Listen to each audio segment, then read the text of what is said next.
Imagine checking into a quiet Midwestern hotel, alone, on a cold January night. The elevator doors close behind you. The carpet muffles your footsteps, and somewhere above, a single light burns behind a half-drawn curtain. You ride up, key in hand, unaware that the room waiting for you will become one of the strangest and most disturbing crime scenes in American history. 4 days later, hotel staff will open the door to that room and find a man beaten, stabbed, tied, and left in the dark to die. He will insist that nobody did this to him. He will give a false name, a false address, a life that seems to exist only on paper. And nearly a century later, we will still not know with certainty who he really was, who killed him, or why room 1046 of the hotel president in Kansas City became his final, brutal prison.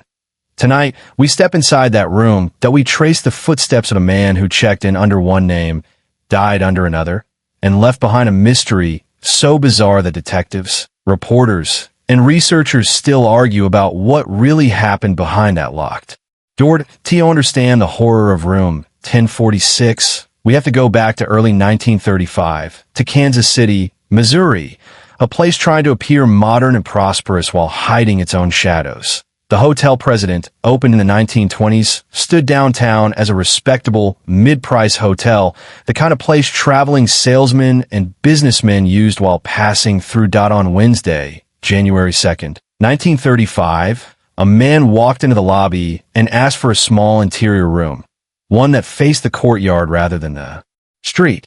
He signed to register as Roland T. Owen from Los Angeles. The clerk noticed that he had no luggage except for a comb and a toothbrush. Reports from hotel staff, later quoted in newspapers, describe him as a young man, around 20 to 35 years old, with brown hair, a scar near his temple, and a quiet, almost uneasy manner. A bellboy escorted him up to room 1046, an interior room on the 10th floor, with one window looking into the hotel's dim courtyard shaft. From that moment on, every recorded interaction with the man calling himself Roland T. Owen would only deepen the sense that he was already trapped in someone else's plan. Hotel employees would remember odd details. The way he kept the room almost completely dark, the way he insisted on keeping the door locked from the outside, the way he mentioned a mysterious man named Don. Over the next 3 days, phone calls, strange visitors, and unexplained sounds would circle that room like vultures. By the time police forced their way inside on the morning of January 4th, whatever had been unfolding behind that door had reached its brutal conclusion in the afternoon of January 2nd. A maid recorded in later reports as Mary Soptic went to clean room 1046. When she arrived, the door was locked from the outside, but the man inside let her in when she knocked. The shades were drawn, the room dim, and the only light came from a small lamp on the desk. Owen sat on the edge of the bed in the near dark, fully dressed, seemingly tense. He told her to leave the door unlocked when she finished, because he was expecting a friend. On the bed, Mary later told newspapers she saw a note on the side table that read, according to her memory, "Don, I will be back in 15 minutes. Wait." Over the next day, Mary returned to the room several times on January 3rd, around 10:30 in the morning. The door was again locked from the outside, and she assumed the guest was out. Using her passkey, she entered to clean and was startled to find Owen sitting silently in the dark, fully dressed once more. The phone rang, and he picked it up. According to Mary, he said, in a flat, controlled voice, "No, Dawn, I don't want to eat. I'm not hungry." Something in the way he spoke made her uneasy. She finished cleaning and left, again instructed to leave the door unlocked. Later that day, around 4 p.m., Mary returned with fresh towels. The door was locked, and she assumed the guest was away, but when she knocked, a deep, unfamiliar voice answered from inside, asking who it was. When she explained that she had towels, the voice told her they didn't need any. Mary thought it was odd, because she knew she had removed all the towels earlier, but she walked away, unease growing. During this time, other witnesses described strange activity around room 1046, that a hotel switchboard operator received several calls from Owen's room, and outgoing calls, according to later accounts, seemed focused on a single number. A woman staying on the same floor told reporters she heard men and women arguing in nearby rooms during the night, though she could not be sure which room the voices came from.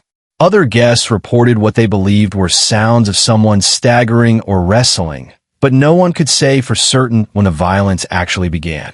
The timeline becomes sharper in the early hours of Friday, January 4th, sometime after midnight. According to a report given later, a woman staying on the 9th floor heard loud voices and what sounded like a scuffle above her on the 10th floor.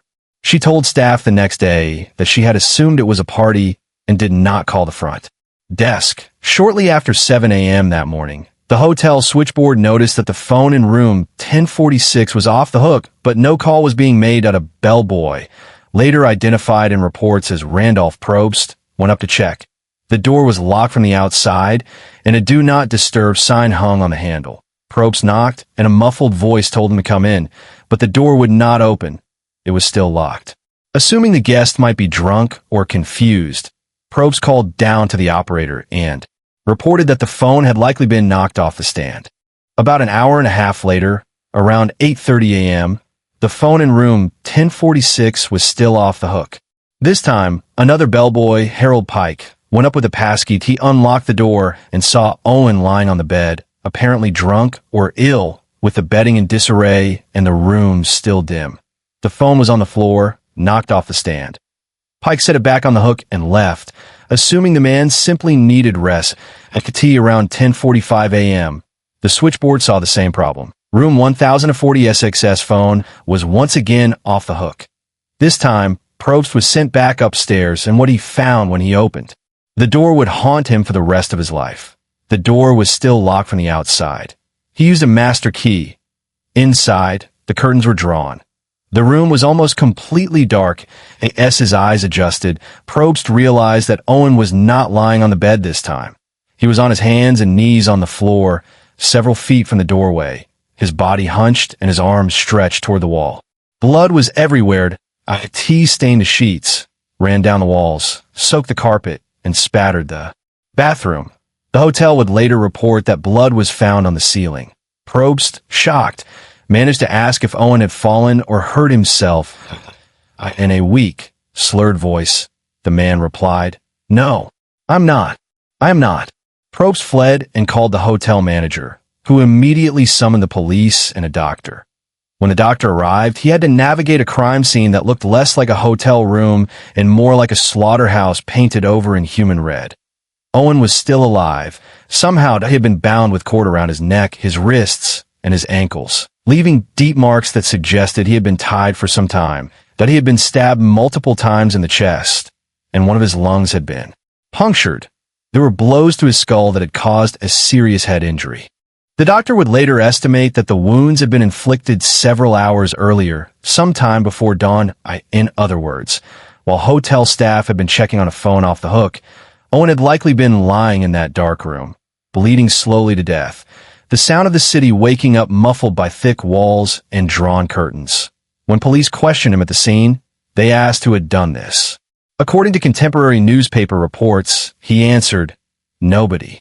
Pressed again on how he had been hurt, he reportedly said he had fallen against the bathtub. Those were among his last coherent words. By the time he reached the hospital, he was unconscious, and he would die there in the early hours of January 5th, 1935, officially from his injuries, unofficially from secrets that nobody present could seem to unlock. The case of room 1046 immediately seized the attention of Kansas City detectives and reporters. Here was a man brutally tortured in a locked hotel room, who insisted nobody had hurt him and then died under a false name. When police checked the Los Angeles address that Roland T. Owen had written in the hotel register, it turned out not to belong to him at all. He had no luggage, no wallet, and no papers. Fingerprints and photographs were taken, but in 1935 there was no easy way to cross-check an unknown drifter against national records. Local newspapers, especially the Kansas City Star, published his image and a description of his scars, ears, and hair, appealing for anyone who recognized him to come forward. For months, nobody did. Detectives chased what leads they could, Reports suggested that a man resembling the victim had been seen in other Kansas City hotels, sometimes with a woman in a fur coat, but none of these sightings could be firmly tied to him. Eventually, with no verified identity, he was buried in a Kansas City cemetery as an unknown homicide victim. It might have ended there, a grim but ordinary unsolved murder, if not for the strange gestures that followed. Several months after the burial, a Kansas City florist received an anonymous phone call ordering flowers for the unknown man's grave. According to later accounts, the caller, described as male, asked that the card read, "Love forever, Louise," and said the dead man had done right by someone, but had died because of a triangle. In 1936, more than a year after the murder, a woman in Birmingham, Alabama, saw a newspaper photograph of the victim and contacted authorities, convinced that he was her missing son, Artemus Ogletree. Comparisons of photographs and distinguishing marks persuaded investigators that she was likely correct. Many researchers now accept that Roland T. Owen was almost certainly Artemus Ogletree, a young man who had left home to travel and vanished in 1934. Even with that likely name, however, the central questions remained unanswered. Who was Don? Who was Louise? And why had a windowless interior room become the stage for such carefully inflicted violence? For those who worked the case, room 1046 lingered like a stain they could not scrub away. Detectives spoke later of their frustration, of feeling watched by unanswered questions every time they passed the hotel president's brick facade. Nearly a century later, room 1046 stands empty, but its story still whispers that the worst monsters are the ones we never truly see again.